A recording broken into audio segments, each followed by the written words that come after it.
नमस्कार. जय लहजी. जय भीम मित्रांनो. मी अविनाश पारे तुमचं पुन्हा एकदा स्वागत करतो लोकशाहीराची साहित्य चर्चा या आपल्या युट्यूब चॅनलमध्ये. मित्रांनो, युगांतर मधील अण्णाभाऊ साठे यांचं साहित्य या पुस्तकातील आपण काही कथा बघितल्यात. आता काही लेख आहेत त्यांचे. तर असाच एक लेख आहे जो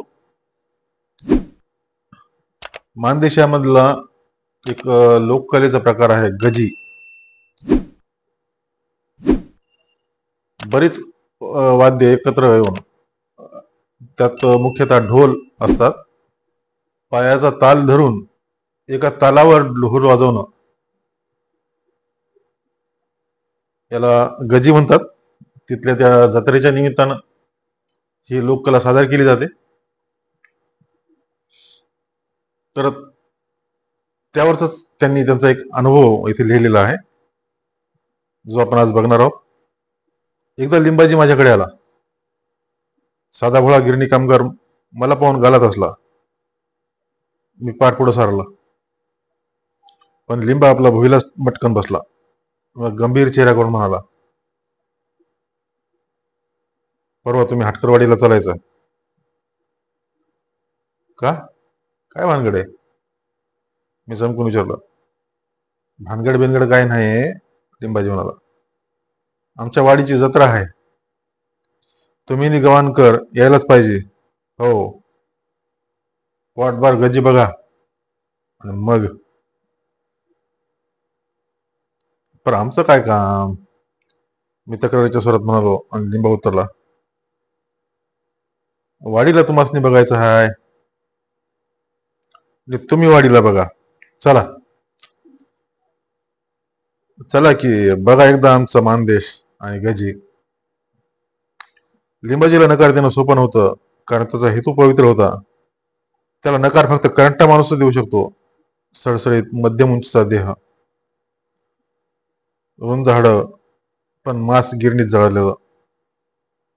अंगात एक शर्ट व लेंगा, बाहेर आलेली गालाची हाडं, रात्रपाळीत ओढलेला चेहरा, आत गेलेले डोळे, वाढलेली दाढी. असा त्याचा नेहमीचा थाट. त्याला इंग्रजी येत नाही, हिंदी येत नाही. तो फक्त सही करतो, रेटून रवर रफार देऊन बोलतो. गावाला पत्र देऊन पाठवताना दुसऱ्याला घोळ घालतो. वाडीला वाट पाहत असलेल्या आईची रोज आठवण काढीत काम करतो. बायको आणि आई वाडीला घर सांभाळतात. लिंबा खानावळीत खाऊन गिरणीत काम करून त्यांना पैसे पाठवतो आणि मी अडगा आहे असं म्हणून अंगठा दाखवतो. परंतु तो कम्युनिस्ट पार्टीचा सभासद आहे. त्याच्या गावची 100-150 माणसं इथं कामगार म्हणून आहेत. त्याचा फड आहे, त्याची तालीम आहे. रजे दिवशी त्याचा गजी सुरू होतो. या सर्वात लिंबाजी पुढे असतो.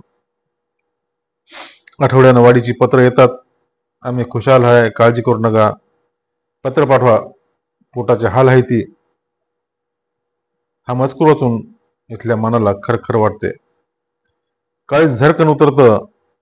लक्षवाडी होती घिरट्या व्हायला लागतं. मग 10 तारखेची वाट पाहत बसायचं. 10 तारखेला मनी ऑर्डरी रवाना झाल्या की निर्धास्त. मग त्यांची मनं धुंद असतात. मग त्यांच्या हृदयात गजी सुरू होते. 10 तारखेला आधीमध्ये एखादा आनंदाचा संगावा येतो.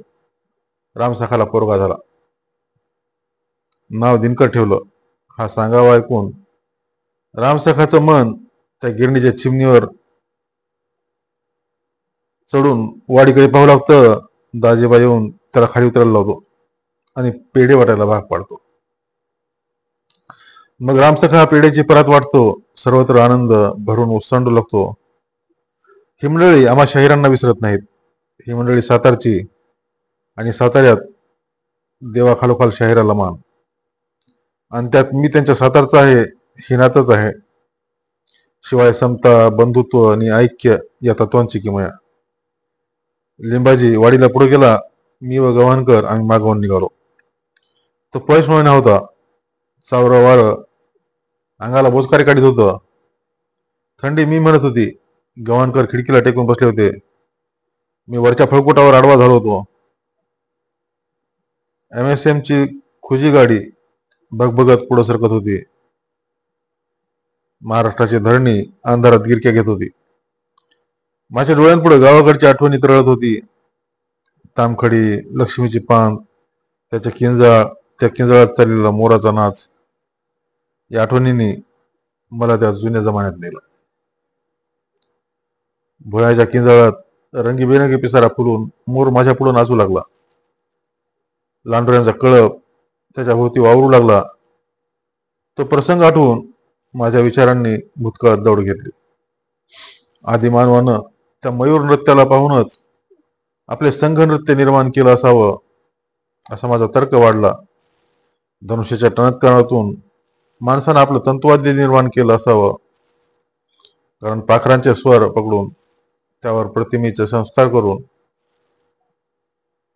आपलं संगीत निर्माण केल्याचे वेदात सांगतो. मला मध्येच आपल्या एका गोष्टीची आठवण झाली. ती गोष्ट धनगर दिसला की सांगत असे. नाव जरी निघाले तरी ती गोष्ट सुरू व्हायची. आप्पा म्हणे, अरे धनगरी याडलंय भंगा. एकदा किसनाबाईला पूर आला होता. अलीकडं मक्या धनगर मेंढर सोडून बसला होता आणि पलीकडे बिऱ्या आपले मेंढर चालित होता. मक्यानं बिऱ्याला बघितलं आणि हाक मारली, ए बिऱ्या, अरे इकडे ये. अरे काय काम आहे? अरे इकडे ये, सांग तू. मक्या ओरडला आणि बिऱ्या भरल्या पुरात पडला. पवत पवत अलीकडे आला आणि म्हणला, काय का माकुनाना? तो माक्या म्हणला, अरे उद्या मेंढर कंच्या माळाला न्यायची.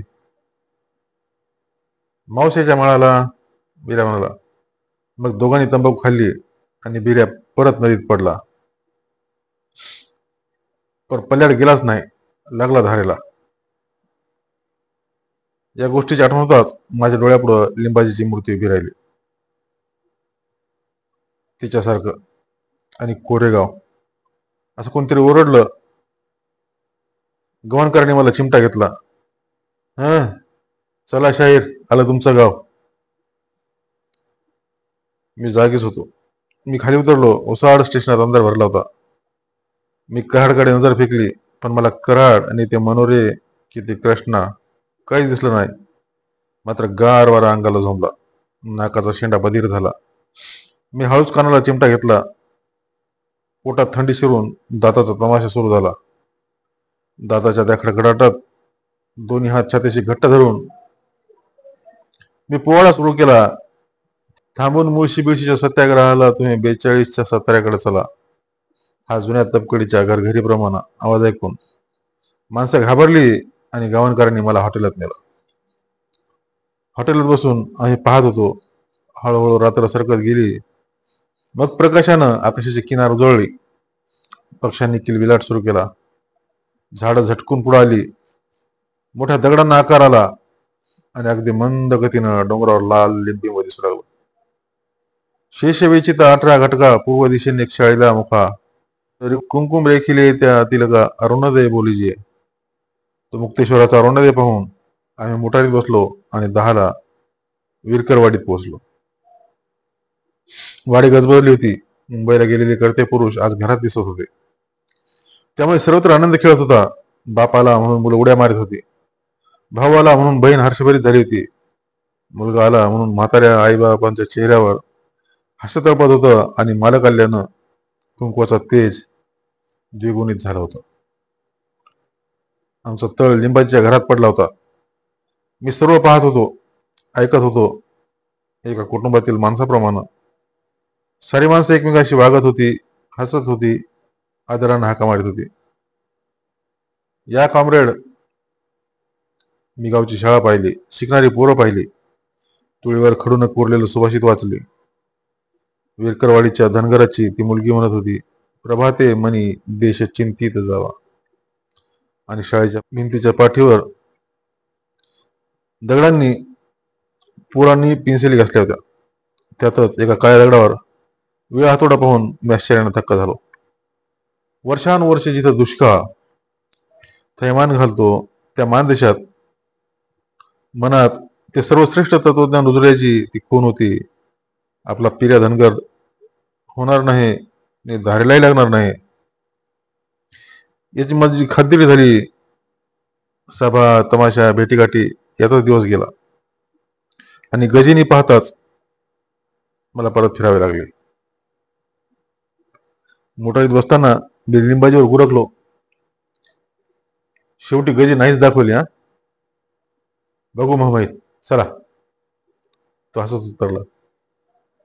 आणि बरोबर 8व्या दिवशी लिंबाजी आला. अगदी वळवाचा पाऊस यावा तसा आला. 2 प्रचंड ढोल, सूर, सनई आणि 200 माणूस एवढ्या दिसाला बरोबर घेऊनच लिंबाजी आला. आणि येताना तो वाजत गाजत आला. चिरागनगरची गल्ली माणसांनी गच्च भरली. लाल रेशमी पटके, पिवळी पंजी, पुढे 2 ढोल, सूर, सनई हे सारा पाहून माणसं हाबकली. माझी तर पाचावर धारणच बसली. 10 जण आणलं. मी विचारलं, लिंबाजी काय आहे? त्यावर लिंबाजी म्हणाला, गजी घेऊन आलोय. पान सुपारी झाली. कृष्णानं तो प्रचंड ढोल पोटावर बांधला. ज्ञानूनं दुसरा ढोल बांधून ते दोघे सज्ज झाले. शेकडो माणसं फेर धरून उभी राहिली. घेरात कृष्णा व ज्ञानू पंजे आखडून पागोट्या वळून शेमली खून उभी राहिली. अश्वमुखी कातीव कुडापणी तयार झालं. रामसखा, लिंबाजी, दाजीबा अशा 100 माणसांनी फेर धरला आणि कृष्णाच्या टिपऱ्यांच्या दणक्यानं ढोल गरजू लागला. इडिबंग डिबंग डिपंग, इडिबंग डिबंग. आणि त्या तालावर ज्ञानूचा एक ढोल वाजू लागला. इडिबंग डिबंग, इडिबंग डिबंग. कृष्णा त्या तालावर हलके हलके झोके घेऊ लागला. त्याचे पाय नाचू लागले आणि 100 माणसानं पायताल धरला. सारीच एका तालात पाय उचलू लागले. मंद गतीने झोके घेऊ लागले. ढोलासह कृष्णा फिरू लागला. त्याचबरोबर भोवतीची मंडळी फिरू लागली. सर्वत्र एकच निनाद निनादू लागला. इडिबंग डिबंग, इडिबंग डिबंग. सर्वांची पावलं सारखीच पडू लागली. सर्वांच्या अंगात एकच ताल भरला. साऱ्यांची मन कृष्णाच्या ढोलानं मुठीत घेतली आणि तो दणकू लागला. टिंग टिंग टिंगंग डिंग डिंग टिंग. हजारो बघे जमले. लहान थोरांनी गर्दी केली होती. त्या सर्वांचे डोळे गजीवर स्थिरावले होते. शब्द मुख्य झाले होते. सर्वांच्या मस्तकात इडिबंग डिबंग, इडिबंग डिबंग हा ताल नाचू लागला. हळूहळू कृष्णानं ढोलाची गती वाढवत नेली. फेर धरलेल्या गड्यांच्या पायात चपळाई शिरली. शरीर गतिमान झाली. इडबंग डिबांग या गर्दीनं दीर्घनादानं त्यांच्या देहात विजेचा संचार केला. मध्येच हे अशी आरोळी ठोकली गेली आणि 100 गडी कपकन ढोलाच्या भोवती एकत्र आले. पुन्हा झपकन दूर गेले. पुन्हा आरोळी झाली आणि कृष्णानं ढोलाचा ठेका बदलला. इडिपंग डिपंग, इडिपंग डिपंग, डिपछंग डिपंग, डिगंग डिगंग डिंग. आणि रंगीबेरंगी रुमाल हवेत कर करू लागले. प्रत्येकाजवळ 2 या हिशोबी 200 रुमाल त्यांच्या मस्तकावर नाचू लागले. हिरवा खालीताच जांभळावर जाऊ लागला. पाय, हात, मान, ताल, ढोल यांचा एक जीव झाला. गंध नृत्याचे इंद्रधनुष्य निर्माण झाले. सारी वस्ती गुंग झाली. ढोलाची गती गगनालाच पोचली आणि पुन्हा बदलली. त्याबरोबर पायांनी पवित्र बदलला. अधिकाधिक गती आली. ती महाराष्ट्राची लोककला पाहून माझे हृदय भारावले. गजीचा सूत्रधार कृष्णा मोराप्रमाणे नाचत होता. मला भुयाच्या किंचाळीतील मयूर नृत्याचा भास झाला. कृष्णाने गती वाढवून दिली. इडिपंग डिपांग डिपचळ डिकांग डिपांग डिपांग डिपांग. आणि एकदम त्या वाढत्या गतीला गवसणी घालून कुशलतापूर्वक रोखून कृष्णानं खाली घेतली. जसा प्रारंभ झाला तसा शेवट करून कृष्णानं ढोल सोडला. मी पुढे जाऊन त्याचे हात दाबले. बघ्यांची तंद्री फुटली. सर्वांनी निश्वास टाकला. गजी संपली. त्यांना देण्यासारखं माझ्याजवळ काहीच नव्हतं. त्यांच्या कलेची किंमत मी करू शकत नव्हतो. जर इथं कलेची, लोककलेची कदर करणारं सरकार असतं तर त्यांना या नाचाला जिवंत ठेवल्याबद्दल त्या कलावंतांना सर्वोत्तम कलावंत, जनतेचे कलावंत असे किताब दिले असते. मी 4 हार आणून त्यांच्या गळ्यात घातले आणि त्यांचा निरोप घेतला. आणि तशीच ती मंडळी परत गेली वाजत गाजत. पण माझ्या दृष्टीपुढं गजी राहिला. ढोलाचा ताल मी कधीच विसरत नाही. इडिपंग डिबांग. धन्यवाद.